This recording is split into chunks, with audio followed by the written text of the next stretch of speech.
best shape of his life in the early 70s, he was succeeded handily by Arnold. As one titan faded and a new one rose into the spotlight, it was the IFBB that was slowly on the rise as the 1960s came to a close. Well, yeah, along came the 70s, and you know, the culture of the country and the world was changing rapidly with, you know, pop music and everything. The Vietnam War was in full force, which then became such a political issue here in the States. And at that time, you know, when all sorts of wild things were happening, along came Arnold Schwarzenegger. Sending a letter to Arnold, and Arnold called me back, said, "Joe, I don't have any money. I can't buy a ticket on the plane. I have nothing."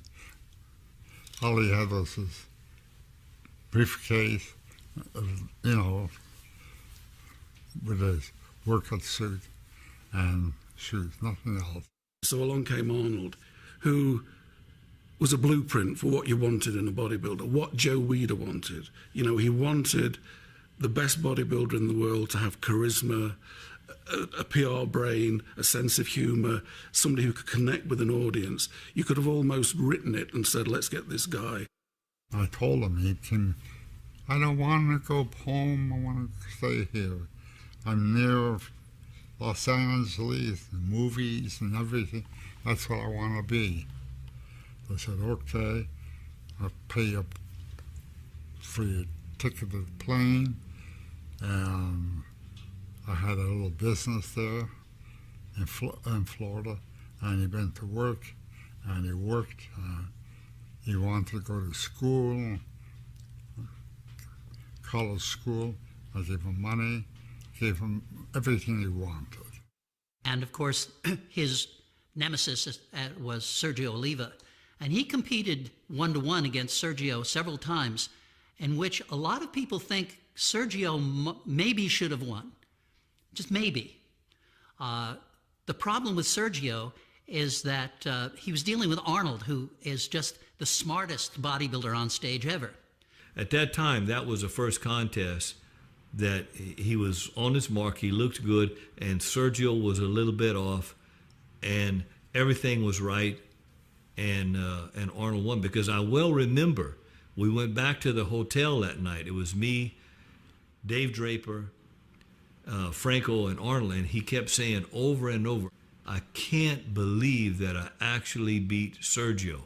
That blew his mind that he actually had toppled Sergio, and then of course a few weeks later he was able to beat him again at the Mr.Olympia.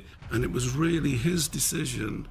You know, he won the Olympia in 1970 and through to 75 for 6 years, to then concentrate on the Olympia, that then made the Olympia between 70 and 75. That's when the Olympia took over as the contest to win, to decide who's the best physique on the planet. And then after that, you got Joe's publicity machine behind him. And there's a certain synchronicity about the whole thing. Joe got the guy he wanted. Arnold met the entrepreneur he needed. They both knew how to promote, you know, the sport as a business and make it, you know, more accessible to the public. The Olympia was established. Arnold started training Gold's Gym.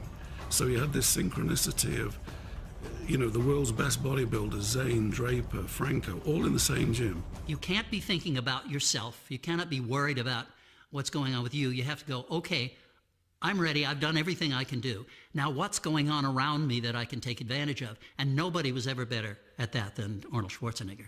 Coming off of wins in 1973 for Mr. America and the IFBB Mr. Universe, Lou Ferrigno continued his winning streak in the following year's IFBB Mr. Universe and the Mr. International. That same year, he entered the first Mr. Olympia, taking second. But it was in 1975 that